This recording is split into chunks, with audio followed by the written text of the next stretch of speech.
All right, welcome to another episode of Piecing It Together, the podcast where we take a look at a new movie and try to figure out what movies inspired it. And today on the show, we are talking about Chip 'n Dale Rescue Rangers. It's a new take on the classic animated cartoon series from the Lonely Island guys, starring Andy Samberg and John Mulaney as Chip 'n Dale, and a whole bunch of comedy people in the voices, and it's very ridiculous and irreverent and weird, and I didn't like it that much. Everybody seems to love it, but my guest, Chauncey Telese, who is returning to the podcast, he loved it, and so does pretty much everyone else I know. I had a lot of fun talking about it, regardless of how much I liked it. So that conversation is coming up in a second. Before we do get to the conversation, I want to remind you, as always, to make sure you're subscribed to Piecing It Together wherever you listen to podcasts. If you like what we do here on the show, you can rate and review us. Apple Podcasts, Good Pods, Podchaser, Spotify. 5 stars would be awesome, guys. We really appreciate that. But just continue listening and make sure you're subscribed. That is also awesome.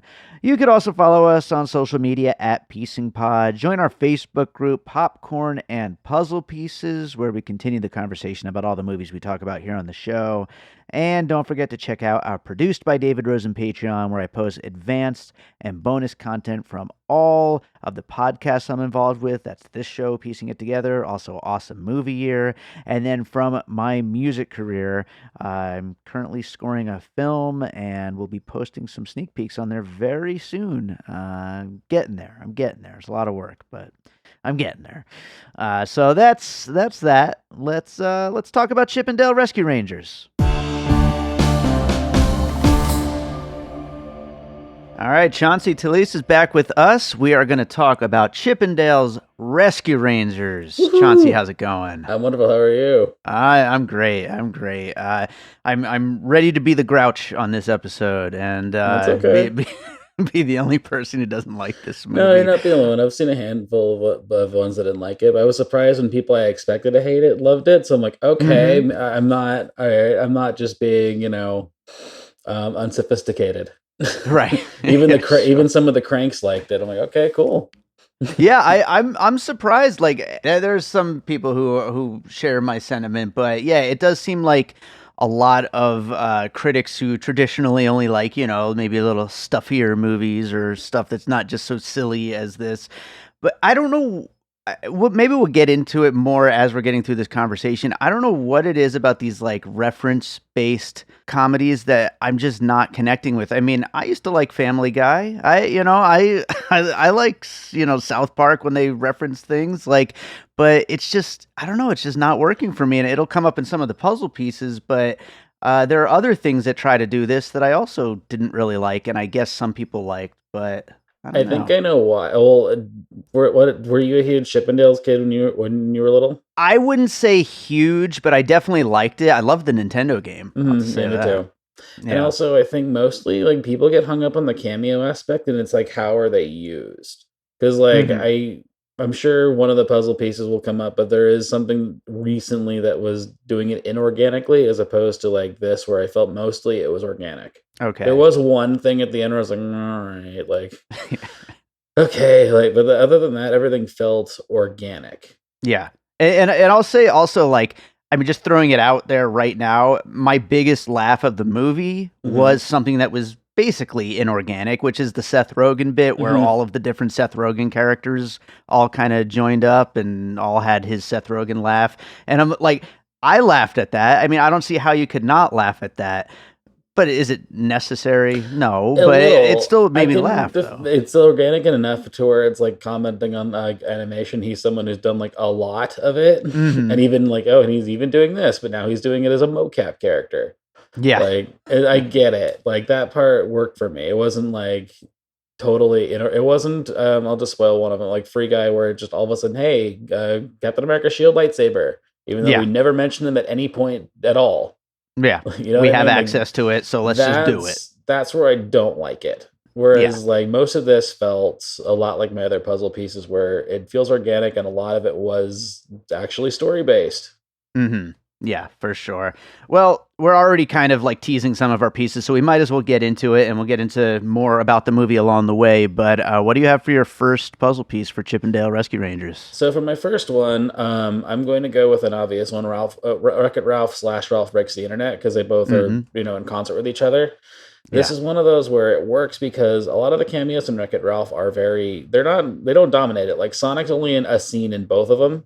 Like, and even it's a half scene just to give like a quick thing of exposition. It's like, oh, hey, Sonic, and then he's gone. Doesn't dominate the plot at all. Even like the cameos in the villain support group, like they don't dominate the thing. If you don't know it, that's fine. Like you don't need to know it to know why it works. You get that they're villains. Yeah. And even the princess bit in Wreck-It Ralph and Ralph Breaks the Internet works because A, it's a funny sketch, and B, they do come back later, and the whole bit about them not like being upset that like, oh, a man has to come save us when they save Ralph at the end of the day. Like it's organic in that sense, and that's what I appreciate. Like Chippendale has a lot of that too. Like Ugly Sonic is both a funny bit, but he also comes back. Sure. Like the whole bit, like I don't have an FBI show, you're a loser. It's like, no, I do have an FBI show. I do know the FBI.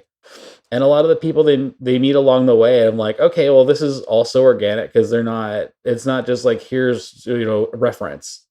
Yeah. And there's so many parts that people like in private conversations, like me, talking about how much I really wasn't laughing or wasn't enjoying this. There's so many parts that people bring up and I start laughing. And it's just in the movie I wasn't laughing because I was like, oh, God, I was just like, getting exhausted by it all. But yeah, I mean, just the fact that Ugly Sonic is there is pretty great. I mean, Tim Robinson. Yeah, exactly. That too. That it's him doing the voice is kind of amazing. And I felt just like a lot of them populated the world correctly. Like Peter Pan, like I understand why he's a villain. I know that was kind of a controversial thing to come out of it, but I was like, I can't believe they fucking went for that. Yeah. And like, I know you would show Scrooge McDuck at like the bathhouse, but like it was just a quick thing. It wasn't like we're spending 5 minutes of Scrooge McDuck when we could be doing plot stuff. It was just, oh, there that is. Like it doesn't bother me when it's like that because another one of my puzzle pieces does that too, but and it also works. Like a lot of the sign gags work for me too. Like when Chip's walking the Holly Walk of Fame's like Squidward, Chun-Li, and then there's the Dobby ad of like the Dobby Dolce Gabbana ad. That's funny. Like they're not overdoing it with the cameos in that sense. In that sense, yeah. And even J.K. Simmons wasn't Gumby; he was just a claymation cop. That's true. Like they they had original characters spread out. Like Wreck-It Ralph does it too. Like they have Fix-It Felix, they have Jane Lynch's character, and like I think her name's like O'Halloran. They have original characters to take up most of the stuff, and the cameos are just there to be fun little Easter eggs. Yeah, and don't crowd everything out. Well, that's actually a good jumping off point to my first puzzle piece then, because mine was going to be South Park's Imagination Land special, which also, like what you're talking about, it's like you've got all of these Easter egg, cameos of all these different characters that are in there. I think Zangief was in there from Street Fighter. There's all kinds of characters from various pop culture. Yeah, but then you also have all of the South Park characters, like from various different episodes of South Park, and so you do have like a good mix of it being IP based, of it being from within its own world, from within kind of connected worlds that, other Disney properties and things like that, which you do associate with Chippendale, even though it's not, from the actual show.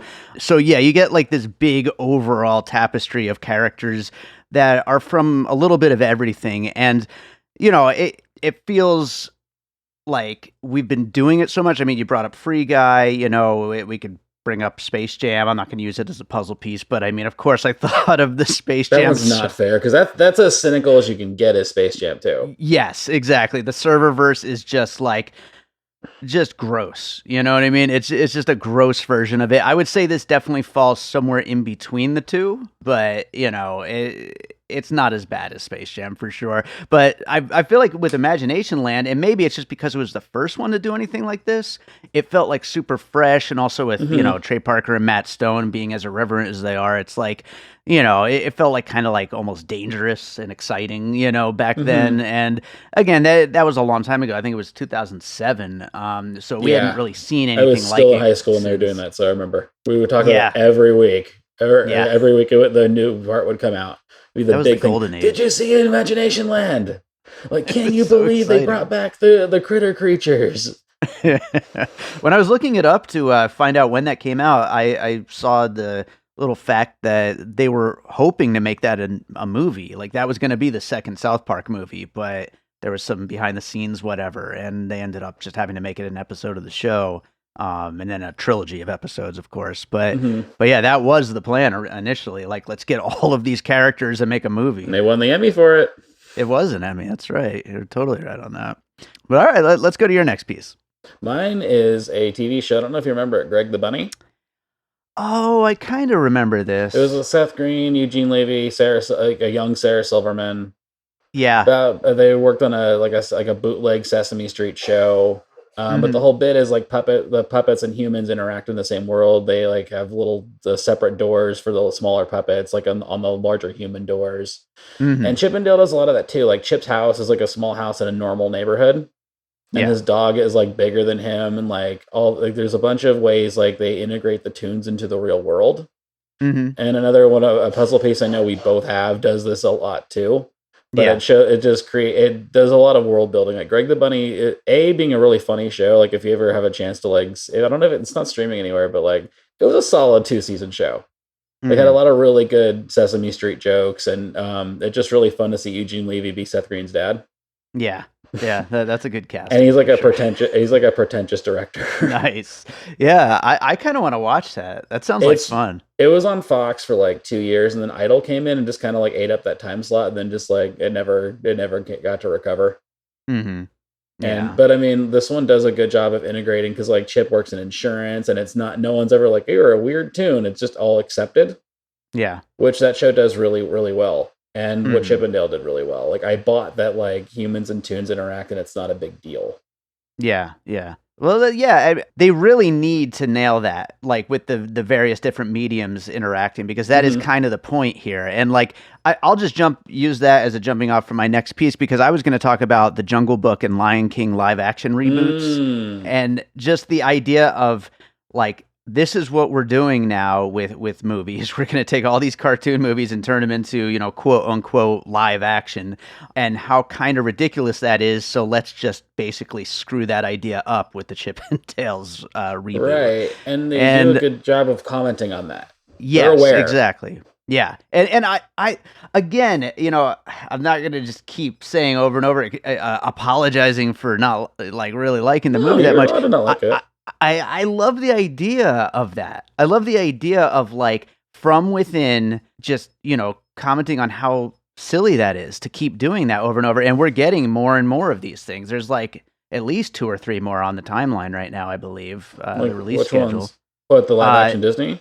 Yeah, we've got Little Mermaid coming. We've got is there a Bambi coming? No, they keep teasing it, but there's nothing. There's no director. There's no nothing. They're like, we want to. They want to do Hercules. Like I thought that was going to happen very quickly, but like for whatever reason, that sort of stalled. But Little Mermaid's like really the last big one I think they've got coming. Okay. Unless there's something I'm missing. Like I know, like Little Mermaid, that teaser will definitely be part of Avatar 2. Oh, I can tell you exactly what that teaser is going to be. It'll like be be Halle Berry singing at Part of Your World, all the montage of the greatest hits play, and then they show her like quickly at the end. Like that'll be that, because I think it's June next year. That sounds about right. Or something like that. Like it's coming. Like I'm like, oh yeah, I keep forgetting it's happening. You know what it is? We're getting a Lion King sequel. Oh, with Barry Jenkins. Which I was like, okay, I'm a little interested. Like, I know people like wince, but I'm like, if he wants to do it, because he doesn't have to. Right. Like, I don't think he's someone who's just like openly like wanting a check, which he's getting, but like, I don't think he's like, I'm selling out. Like, he's like, I want to do something cool with this. I want to try something. Yeah, and I mean, I imagine it must be a little bit fun to play with that kind of a budget. You know what I mean? And that's not really how often do you get to? Yeah, it's not like his kind of lane normally, so it's like it must be like an interesting experience if nothing else. But yeah, I mean, I love the Jungle Book remake. Me too. Like, I it's so good. Lion King wasn't as good. I think it just doesn't lend itself as well to the that kind of storytelling. But yeah, I mean, I don't know.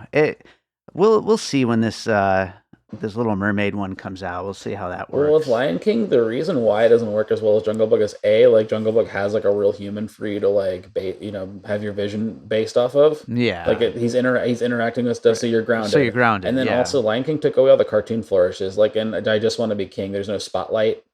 There's like none of that stuff. Like it's very like no, they're real animals. Like, well, just own it. Like just be cartoony. It's okay. Yeah. Like a lot of the stuff Timon and Pumbaa do in like the original, like they very cartoony. Like they swing off of vines. Their faces get really, really like stretched out when like they're scared. Yeah. Yeah. Like that's what you're missing is the cartoon element, and like the live action Jungle Book had a little of that, and the performances are just better. Was it Scarlett Johansson? I think that played the snake. She was Kaa, and Bill Murray was con artist Baloo, which I really enjoyed. Amazing. Yeah, I mean, how would that not be good? But so let's go on to another puzzle piece. What do you got next? Pop Star Never Stop Stopping. There you go. Because like this is very much a Lonely Island thing. Like there's a lot of Lonely Island bits in it, like when they're trying to rap, and it's of course terrible. Like you think, oh, there's gonna be that moment where Chip's actually good, or Chip and Dale are actually good rappers, and nope, like it's terrible. Like it's a total Samberg, like awkward. I'm just gonna keep this going. Dale is even played as sort of Connor for real. Yeah. Like he nuked the show because of his own insecurity and ego, and he didn't have to. And then he's like trying to keep everything together. Chip is very much like Akiva Schaffer's character, where he's just kind of like a normal job, normal guy, but also like secretly very bitter everything fell apart. Sure. I mean, there isn't a Yorma equivalent in that one, but like that's kind of the idea. And also just like openly just riffing on everything that they're doing. Like they're very well aware of like what kind of thing they're making fun of. Like when they say, yeah, there's going to be a very serious version of the Chip and Dale song playing overhead, like in a reboot. And it understands what it is. And the Lonely Island have their own take on it. And you can tell they like the material too. It isn't just like Akiva's like, yeah, I kind of need a hit or something. Like there's nobody's Dirk Diggler outside of the Denny's. Yeah. You know what I mean? Like no one's selling themselves out. It's very much like, yeah, we really enjoyed this, because you can tell, because like they went to painstaking detail to recreate like the VHSs. They made sure they had the VHSs, the merch. Like they knew the show. It wasn't like, oh well, we're just gonna like watch a couple Chippendales and like reference stuff. It's like they know the show. They know what they're parodying, and they also made sure to bring back Tress MacNeille as Gadget, which I very much appreciated. Yeah, you could tell that they have a real reverence for that show, and that they know exactly what they're doing with all of these characters and how they would work in this kind of a version of the story. Exactly. And and it's there's a lot of Lonely Island bits in there, like a lot of the Lonely Island style jokes I appreciated. Yeah, I will say the rapping maybe it not went on necessary. too long, but like that's the point. And it's 2022. I think we're past the bad rapping. I mean, I know they push the joke further and further, that whole Saturday Night Live like sensibility of just constantly pushing the joke until it's not funny anymore and then keep on going. But like, I mean, I think we're past bad rapping at this point. And they wanted to make fun of the Chipmunks, which they really went in on, which I appreciated too. Yeah. Well, I think, talking about this being, the Lonely Island sensibility, the other sensibility that I think is like really on display here is the Lord and Miller sensibility. Yes, and so I had the Lego movie. Yeah. Me too. It's like that just nonstop energy, nonstop fast pace, both jokes and visual gags just constantly coming at you. And that's why it's like hard to say that I like straight up didn't like this movie, because when you have that kind of energy behind it, it's hard to not have at least a little bit of fun. We also used the Lego movie as a puzzle piece, of course, with Free Guy last year. And that's why, again, with Free Guy, it's hard to not at least have a little bit of fun with it, even if you don't like the whole referential humor. It's still just nonstop gags and nonstop like little funny bits and pieces, and so there's still something to really get out of it. And Lego movie, and Lego Batman, which is, I'm just going to use that as my next piece because they work hand in hand. Sure, they both use a lot of IP. Like in a Lego movie, like Morgan Freeman like recites like a ton of like, Milhouse, Michelangelo, Shaq, like all that stuff. Yeah. Like you would think that would be like okay, we get it. Lego owns or has a lot of deals with all this stuff, and it's funny. And like even Lego Batman, when like the plan is to unleash all like the mostly Warner Brothers villain IP, it still for whatever reason works. And that's a fine line to walk. And I know like Lego Batman wasn't really Lord Miller, but it's, that's still that same blueprint. Sure. Like it shouldn't work to have like Sauron just be like in Lego Batman world, but it does. And I can't identify why necessarily. Like I think you just sort of like have to buy into it and understand that like they're doing something at least fun with it, as opposed to other things that just throw references to like, see, here's candy. Sure. Like Free Guy does that, but I'm trying to think of other ones that like failed at that. I mean, like Family Guy is very hit or miss. You're like, all right, like. In your mind, did Ready Player One fail or succeed? It was tough. Is the right answer. I give him credit for at least like being like, I gotta pump the brakes on like my own stuff, because like in the book it's way more like there's a lot of ET in the book. I remember. Wow. And he's like, he knew when to like, okay, I'm not gonna like jerk myself off on this. Like I'll throw other things in there for you, fine. But like, and if you see it, cool, but like it does dominate towards the end because like the Iron Giant would never shoot anybody. Like when they do stuff that's like completely out of character and just is just there to be there, that's where I have a problem. Like Ready Player One does that towards the end.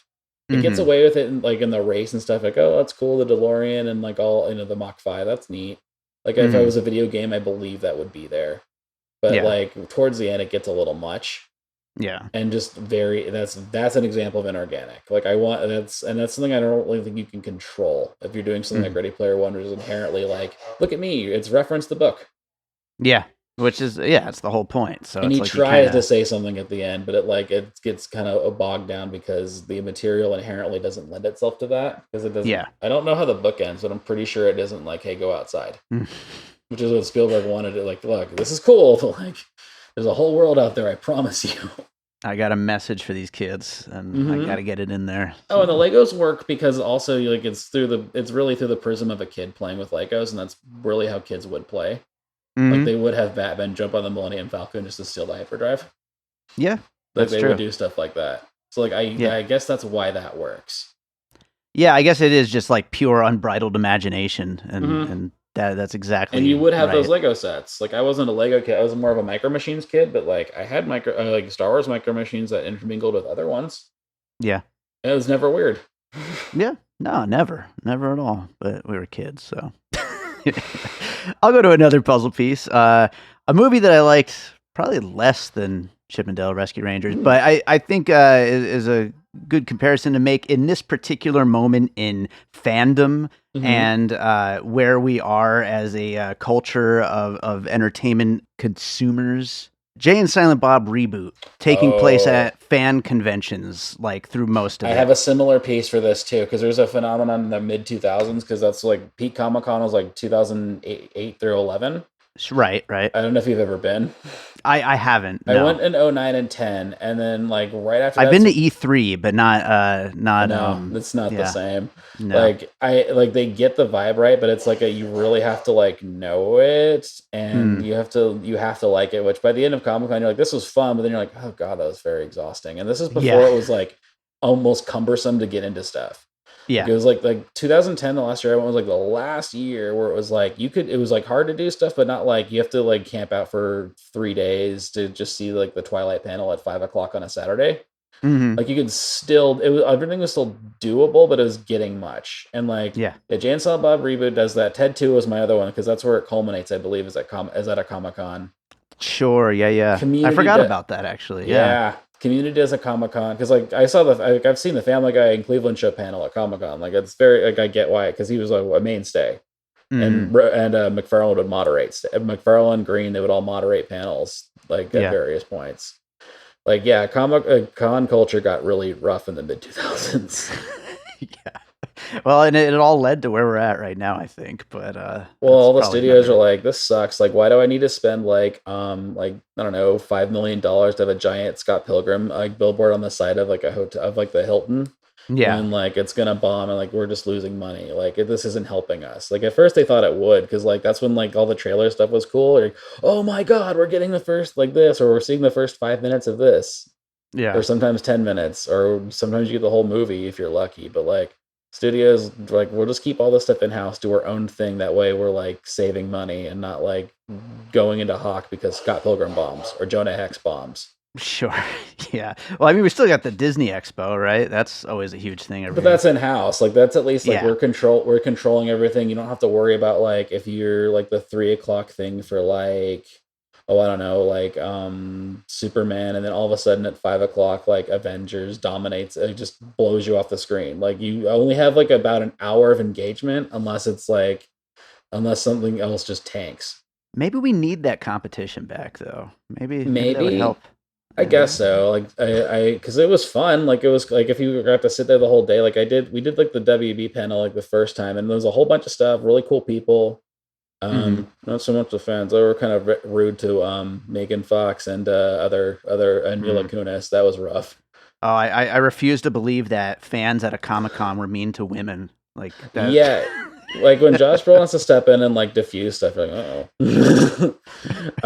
which happened. Like that Jonah Hex panel was, it got a little dark. We felt bad like this is not fun. But yeah, like the competition does help, but I think they got tired of it too, because then like any ground you make, you're just going to lose money. Yeah. Well, what do you got for your next piece? I mean, I'm just going to say right now, because I know we both have it, Roger Rabbit. Of course. Because that's like the text everything's trying to do. Like nothing has ever come close to doing it. Right. Which is it just shows you how much of a miracle that movie was. Yeah. Because it does do all like there is like fan servicey stuff like, oh, Mickey and Bugs hanging out. But it's totally fine. Like the mystery and the story are good. Nothing has come close to that. Like the mystery on this I thought was lacking, because like it's kind of resolved and pretty quickly. Yeah. Like we know what Peter Pan's doing, why he's doing it. And then it's just like, well, now we got to stop him. There isn't some kind of like, oh my God, like there's no freeway reveal. Sure. And Peter Pan isn't as strong of a villain as Judge Doom. And like there isn't, well, like Monterey Jack and like Flounder get like sent to the bootleg DVD section, which is hilarious. I do like that bit because that stuff is real. Oh yeah, absolutely. That's one of my favorite things about the movie. Yeah, because I mean, there's plenty of great movies like in the streaming world and stuff like that, but like once you get down and dirty and into the bootleg world, and like once you get to the opposite end, like when you're at a thrift shop and you're like, oh, what the hell is this? Oh yeah, you get to some weird stuff, and it's no good. But they kind of blow their wad on like the Peter Pan reveal and like what's going on. Whereas like with Roger Rabbit, it like very carefully like draws the mystery out enough. Like even every time I watch it, like, oh yeah, like you can kind of piece it. You would never have pieced it together, like unless you like really just like knew. Yeah, like the Cloverfield logo is like the freeway. It would eventually be like the freeway logo. I think it's like the 118 like overhead and stuff like that. Like little things like, oh, the red car. I know the history of the red car, but like I don't know where all this is going. Whereas with Chippendale, the mystery is kind of secondary. Yeah. Which is kind of a bummer, because there was a lot more you could do with Peter Pan, especially with what they're referencing, which is fucking brutal. Like, I didn't know about that story. I was like, woof.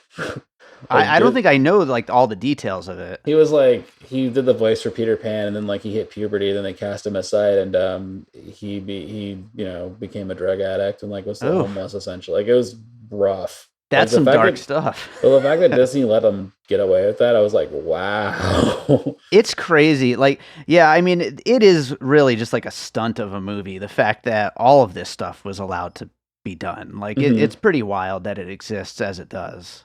And Roger Rabbit, like, there's more of a grounding because it's about Eddie getting over the death of his brother, whereas this doesn't have that, because like, how could you? But they do at least lay enough track with, like, Chip and Dale in school. Like they're both just kind of like sad and alone, and then you do have Chip at the end, like actually I needed you. Like his mom would be like, hey man, like you just need to find a friend. Like okay, like See, that's why I knew it wasn't totally cynical, because like they do try to like give you the idea of their friendship. I do wish it had more like Gadget and Zipper though, because it just seems like they needed to be more integral. Like I know they're like off having like 47 kids or whatever, but like. It does feel like they needed to be included a little more, because they were such a huge part of that show too, and like they would have their own POV about like why it fell apart, and like but you don't really get that. Yeah.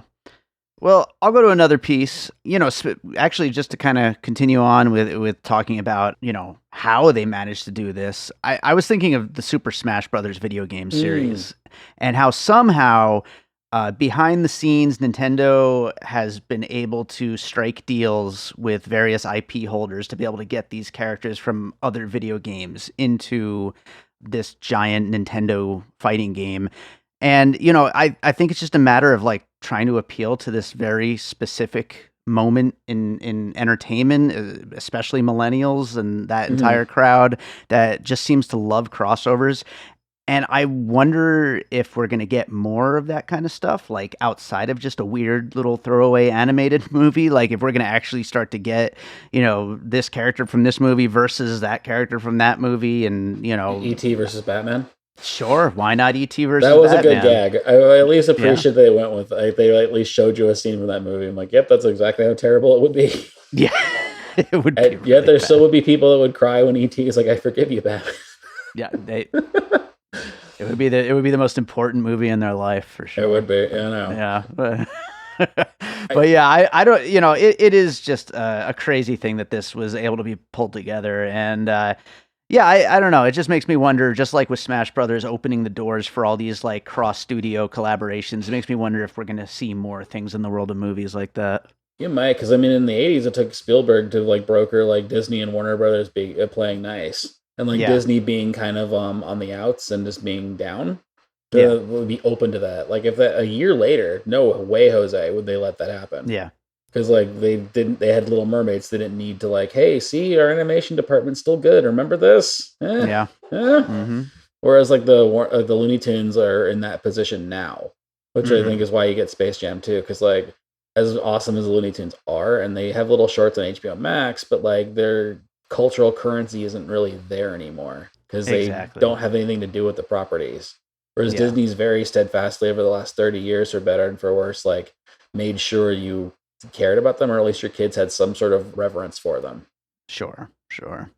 Well, it's only a matter of time before we get a Marvel versus A24 movie. I'll watch that. I don't think you'll ever get like Marvel versus DC, because like that would take one of the two, most likely be DC, be like way on the downside. Yeah. Like where even Batman can't work anymore. So like, fuck it. Can we just like get like Spider-Man and Batman, please? Like, fine, we'll do it. How much do you think that would make? Like opening box office? Let's take a guess here. I think it would probably be in the 200s. Yeah, like at least. But it would have to be a ways out. Yeah. You know, like it'd have to be like, and I don't know how they would, because The Flash is going to be a big test of that. Yeah. Because even though like No Way Home did like the 3 Spider-Men, having like a Flash do all the other Batman is going to be something interesting, especially with like how cursed that movie's just been. It'll be a miracle if that movie even comes out at this point. I think it has to, because like I know they're done. Like they wrapped. Yeah, it's done. So it's gonna come out and it's gonna be in theaters. Like they're not holding back from that. But I just don't see how it's gonna necessarily work unless like the Keaton of it all like saves it. Yeah, Keaton. Because like they've been trying to do, like they cast Flash, like him Miller as Flash in like 2015. And they still haven't done a solo movie, and we're already gonna have 2 Aquaman, 2 Wonder Woman, and we're on a whole other Batman, and they still haven't gotten the Flash. It's amazing, absolutely wild. And they've like every director like has gone through it and like, nope, can't do it. Well, let's move on to some more pieces. I have one more piece after this. What do you have next? This one's kind of an easy one, but Despicable Me 3. I think they pulled a lot from, because like Trey Parker's villain was very much what Peter Pan is, except not as dark, but they kind of allude to like, you know, it's the same deal. Like once he hit puberty, like he was cast aside, had to go to a life of crime. Yeah. And, you know, he wants everything to be what it was back in the day. Like, so all this stuff is 80s aesthetic. Yeah. I'm sure you've seen it, right? I actually haven't seen the third one. I remember the trailers for it, and that the fact that they were bringing Trey Parker in, and I thought it looked like it might be worth checking out. I wanted more Trey Parker, and like the Gru's twin brother thing. I'm like, all right, like this kind of, you know, I get why they had to pivot to Minions, because there really wasn't much more meat on the Gru bone. Right. Which is why you're getting now young Gru, because now he can be despicable again. Sure. There you go. They're really. I was just in Universal Studios last week. They're really leaning on Gru still. Like he's kind of a big deal there. Well, they have the huge Minion. Yeah. I haven't been since like I haven't been to Universal in 10 years, unfortunately. But like Is the mini ride cool? Yeah, it was pretty cool. It was all right. Like I've never really been a big fan of that series. Like I Me thought they neither. were kind of fun, but not really. I mean, they're taking the reins with that Super Mario Brothers movie, so they better do me proud. Well, that's gonna be the next thing. Like you watch, like in the next 10 years, like the video, like once they figure out you can just do animated video game movies, like Illumination's gonna clean up. Yeah, Because you're gonna get absolutely. Mario, and then they're gonna do like I'm sure you'll get like Metroid Prime. They'll do all the old games, and then that'll be sort of the dominant one. Even though Yeah. superheroes will still be around, I'm sorry to say for you. um, I it's like good. some of them. I like I know. Ant-Man. No, I know. I'm just like I always get annoyed at the whining. It's like we get it. You don't like it. Like I know like, you're not you specifically, but like other Yeah. people. Like okay, it's fine. Like you don't have to be hype for Thor, but like chill. Like these things aren't going away. You yelling at them isn't gonna make them go away. I love Ant-Man and Aquaman. Probably the two Yeah. that like people don't like. The people that love superhero movies. Oh no, I love Ant-Man. Ant-Man's the best overall series. Like I will like Thor might if Thor 4 is amazing, it could eclipse that, but like Ant-Man as a trilogy is like the best of Marvel for me. Yeah. Like It's so much fun. And the stakes aren't as super high. Like you can just enjoy them. Those are the most rewatchable, I would say. Yeah. And they work. It's fun, which is what superheroes should be. Bingo. That's why they're the best ones. So my last puzzle piece is actually going to be the 2002 comedy Death to Smoochie with Edward Norton and Robin Williams as kid show actors who are just sad losers and weirdos, which when we're seeing the behind the scenes of all these people who were in the quote unquote Chippendale Rescue Rangers show, they all have just like messed up lives as they go on. And of course, Peter Pan, his whole messed up thing as the villain and everything like that. So there's just all kinds of sadness and darkness behind these characters who were big kids show heroes. And so I thought of Death to Smoochie, which is one of my favorites. That's a good one. I wish DeVito would have directed more, but I get it. Like I know. Once Duplex bombed, I think it's like I've had it. Like I don't need to. I can just. I'm surprised he hasn't even directed a Sunny episode. I know, that's crazy because Death to Smoochie, even if it wasn't like critically successful or box office successful, I guess, was not a box office but it's success. still like it's worth like there's no reason why he shouldn't have been able to do more. But like you said, Duplex bombed pretty bad. So I think at a certain point, you're just like I'm a certain age, like I just want to like have fun with like my new friends and just like just do gross stuff, and I don't need to direct. Like it's just stressful. I can imagine. No, and that's another thing Chippendale does really well too. Is like they don't even overload the cameos when they go to like the seemingly good town, but it's like the main street, like that gag where they go to find the cheese guy. Right, like right. They didn't overstep it. Most of them like, oh, look, those are just animated characters. Yeah, that's why it works. It wasn't like Scar or something like that, like sure. you know what I mean? Like, or it wasn't like, oh, here's the bad guy from here's Shere Khan from Tailspin or something. Like it was mostly just animated characters doing CD stuff. Which I like. That's very much my jam, and it's why I'm very upset that like Happy Time Murders was such a disaster. Like I'm like, oh, the one time they're going for like an R-rated thing like this, and it doesn't work. Yeah, I hadn't thought of this ahead of time, but I'm also thinking of the animated segment from David Wayne's The 10, which also just like a seedy animated town, basically. CD Funhouse also functions that way. Yeah, like the whole. You've seen the Disney TV Funhouse, right? Where they go to the Disney Vault. No, I haven't. Oh, that's one of those. I'm like, damn, like Smigel really went for it on that one. Like, I think Star guides them to the Disney Vault, and like they see like the uncut version of like Song of the South, and other stuff like, or it's like Mickey's like, oh come on, like this isn't so bad. Like I'm funny. It's like you're supposed to be funny. I gotta watch that. That sounds. I wonder, is that on like YouTube or something? Or it should be because it's on because there's an SNL Best of TV Funhouse DVD. So I'm sure someone's uploaded that one. Yeah, I'm gonna have to watch that. That sounds great. It's pretty good. Like I don't think it's aired a lot, but like you could probably find it on YouTube. Nice. Well, do you have any more pieces you wanted to bring up? No, I think we got all the big ones. I mean, like Roger Rabbit, Greg the Bunny, Despicable Me 3, Ted 2. A lot of stuff that's like playing with IP and playing with like convention culture, which the convention I appreciated because like it felt like walking on the floor, like this not sad, but like everything, the way everything feels overstuffed and like overwhelming and just kind of like a lot. Yeah, absolutely. I mean, I wouldn't be surprised as the pandemic continues to like wean down, if it ever ends like actually like if that kind of culture comes back because people just want to like get out there and dress up and yesterday have fun you saw that, like the Star Wars celebration, apparently it was very packed. Yeah. And they got mostly everyone to go. Like Harrison Ford showed up. People are out of their minds. Then again, he doesn't have any regard for his body, clearly. Yeah, that's true. Well, I think that's it then. Do you have any other like closing thoughts about Rescue Rangers before we wrap it up?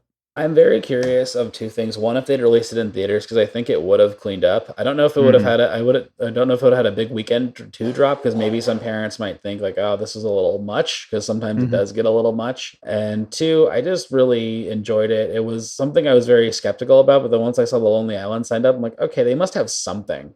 Like, there must be some sort of spin, and they took it the right way. They didn't try to just make a Rescue Rangers episode. They're just like, let's just break this all down. Like this whole enterprise, like we see this for what it is, and we're just gonna have fun with it. It's not Lord and Miller level like joke per scene, because that's just very difficult to do, and even they struggle with that sometimes. Yeah. But it was a worthwhile endeavor. It's only an hour and 40 minutes, and I enjoyed myself. My 15-year-old niece really loved it. I'm sure my daughter will love it. Like it's stuff, I just like having stuff that like we can all like enjoy. Yeah. No, that's fair, and I do think that like 20-year-old me would have just fucking loved this movie. You know what I mean? I just like that I wanted to stop and pause it to read all the sign gags. Like when you open the freezer, there's like the frozen dinner, the foghorn leghorn chicken dinner, and there was like another one, and like I'm like pausing, like what's on all the stuff on the signs. The movie posters are great. That's oh my God. One of the best things. They do. Like Roger Rabbit does a good job with that too, because there's like a Porky Pig poster just like for like a show. You're like, oh wow, like you notice all these little details, and that's why it didn't feel cynical to me. Like that's why it worked, because like they knew to stuff it with stuff and that you want to go back to. It wasn't just we're gonna reference stuff for the sake of referencing stuff. I wonder if I'll like it better if I rewatch it. I think you would, and just kind of like pause it once in a while to just kind of read the stuff in the background, because it's great. That's where the best stuff is. It really took. It was like Simpsons-esque like sign gags and stuff. Yeah, like stuff I really appreciated. I'm like, oh, and again, you don't need to know it to know it's funny. Like it isn't that kind of thing, but it works. Like they build the world out with enough details to where it just doesn't feel like Disney just made them do it, and they're like, all right, well, we guess we all need a new kitchen. Right. Well, I think that does it for Rescue Rangers. Chauncey, is there another movie you watched recently you'd like to recommend to our listeners? George Carlin's American Dream was the last movie I watched. The movie I watched actually after Chippendale. Yeah. Have you seen that yet? I haven't. I want to. I'm a huge fan. Like people give Apatow a ton of shit, but like as a comedy historian, he's about as good as it gets. Like they really go into detail about what made Carlin work, why Carlin works. They really hammer down like the empathy, like his empathy for people is why even like the most searing bits still land. And why like other stuff doesn't. And then I also saw Jackass 4.5. Like I haven't watched that either, but I'm going to. I love Jackass 4. Me too. Me too. I love all of them. And the 0.5s are usually like, I can see why this didn't make the movie, but they kind of cross it with like a documentary about like why they made the movie, just the process of it, as well as bits that like, I'm surprised that didn't make it into the movie. Like there's some brutal ones. You're like, wow. Like the elephant hunting is one. And then the knockdown clown game, like is a kind of a bookend to that. Okay. And they show like what happened with COVID, like just them going through the whole testing process each day on set. Like, oh, this is actually very interesting. And learning how they had to navigate all of that. Well, I'm going to have to check that out. One of my friends told me that it has probably the grossest gag of any Jackass. I don't know what he was talking about. Here, can I just tell you the title of it? Sure. I think it's called like a sashimi sweatsuit. It's one of those I had to leave the room. Like I don't usually get squeamish at stuff they do. It's like because I'm thinking about like the texture and the smell and just like the visual. I'm like, no. And there's like a small coda to it, like one of those like a day later, this happened. And like, oh, oh no. And they had fun they show you the Paramount lot a lot. Because like they filmed like the big opening there, and then they also other things like we're on the Paramount lot where they filmed Godfather, Chinatown, and that work. Like it's really interesting to see all of them interact, and like how they found the new people is pretty cool. That's pretty awesome. And the prank at the very end. Remember Dark Shark? Oh yeah, definitely. They pull a prank on him at the end that it's so mean, but it's so funny because he's scared out of his mind. He's crying, and but it works. Oh no. It's so That's good. It's amazing. only an hour and a half, and you can and it's great. Like it makes you feel so much better. Like that's the best thing about Jackass during all of this. It's just been a salve, like all 4 of them. I'm watching that when I'm done with this whole marathon weekend of podcasting that I got lined up. It's a great way to come down. I promise you. Awesome. Well, Chauncey, this is great. Why don't you tell people where they can find you and your podcast and everything else you're up to? So I write about the Rams for LAFB Network. My Twitter handle is BigChaunce64. I'm great after like 12 o'clock watching movies. Like I'm sure you'll get a lot of drunk ambulance thoughts tonight. Oh, hell yeah. Because I can't wait to see it. And then you can also find my podcast, LA Podfidential, where we talk about sports. We'll do superhero news, movie news. Like last week, we talked about Chippendales Rescue Rangers. We talked about like the Thor 4 trailer and the casting, the Rita Moreno being Dom's grandma in Fast 10 is just delightful. Nice. Like logical and also amazing. Perfect. Good for her. Yeah. And yeah, it's a sports pop culture show. It's really fun. We just kind of hang out. Nothing serious, low stakes. And then I also had a guest on talking about Better Call Saul's half season and just the show at large. Nathan Flynn. Oh, nice. I'll have to listen to that one. It's good. Like we really that's like the one time I got to nerd out because my co-hosts don't watch it. Nice. Well, awesome. It was great having you back, Chauncey. Hopefully we'll get you back again sometime soon. I'm around for the fall, man. I want to get that 5 Timers Club jacket. Yes. Hey guys, this is David, and I wanted to tell you about Newsly. It's an all-in-one audio super app for iOS and Android. And what it does is really cool because, I don't know, if you're like me, I don't have a lot of time for just sitting around and reading stuff. I'm always either driving or doing something, and just to like sit down and read, it's like, who has time for that? And so with Newsly, you could basically turn any web article into kind of like a podcast, and it reads the article in a natural human voice from basically anything on the internet, anything on the web. And this way, you don't have to sit there reading and scrolling. You can listen to it just like you would a podcast. And it's got podcasts too. Piecing It Together is on there. But then you could also find articles from all kinds of topics, from, entertainment and movies to sports and tech and business, science, all that kind of stuff. So really, if it's out there on the web, you can find it and you can listen to it. And I've been using it as my default podcast app, and you can too. And you can download Newsly right now for free from newsly.me. Check out the link in the show notes. It's available, like I said, on Android and iOS in the App Store and the Play Store.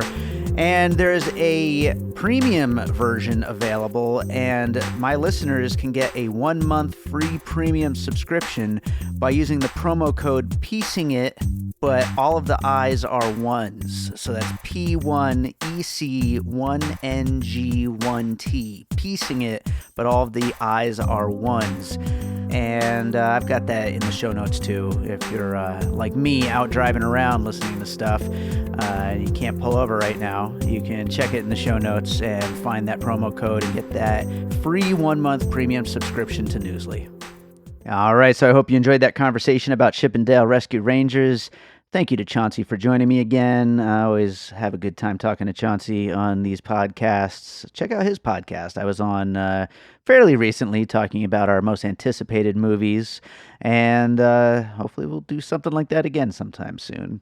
So if you are enjoying Piecing It Together, make sure you're subscribed wherever you're listening, whether that is Apple Podcasts, Spotify, Good Pods, Podchaser, Pocket Casts, Newsly, wherever it is you're listening. Make sure you're subscribed, and if there's a 5-star button, we would appreciate it if you hit that 5-star button. And you could also follow us on social media at Piecing Pod. Join our Facebook group, Popcorn and Puzzle Pieces, where we continue the conversation about all the movies we talk about here on the show.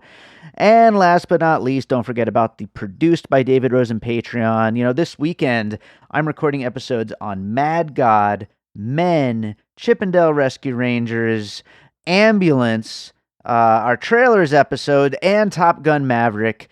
I can't possibly put them all out in 1 week. So they will go to the Patreon first, and that's where they'll be exclusive once they're edited and ready to go, and you'll be able to hear them early over there on the Patreon until the timing is right to release them on the main feed. I also post bonus content, also stuff from Awesome Movie Year, bonus content from them, also stuff from my music career. I mentioned at the top of the show I'm working on a film right now. I'll be posting some sneak peeks soon. Also, once I finish that movie, I will finally be able to get back to work on my next album, which then I will have a lot of new stuff to post on there, music related. So yeah, check it out. Patreon.com/bydavidrosen if you really love what I do and want to show a little support. So let's close this out with a piece of music. And I know I've played this on the show before on things with the kind of vibe like a Chippendale Rescue Rangers. I'm going to do it again. It's a track called Rock and Roll Billy that I made about one of my good friends named Rock and Roll Billy. This was part of a little animated cartoon thing I made back in college, and I had this song in my head, and it was supposed to sound like a Chippendales Rescue Rangers song, or like Teenage Mutant Ninja Turtles, or one of these like Saturday morning cartoon kind of things about Billy and his dog Dexter, and about how they're crime fighters. And it's a ridiculous little cartoon thing. I'll put a link in the show notes, I guess. And I hope you enjoyed the song Rock and Roll Billy. We'll be back with more Piecing It Together real soon.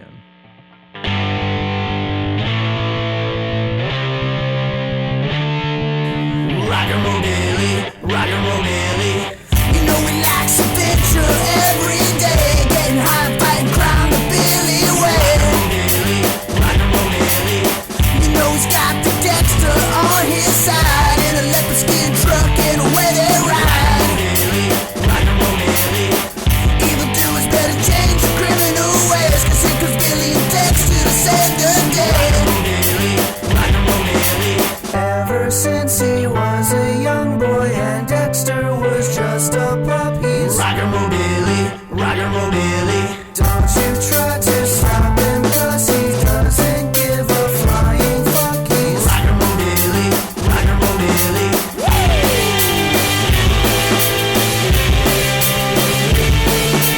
Rock and roll Billy, rock and roll Billy.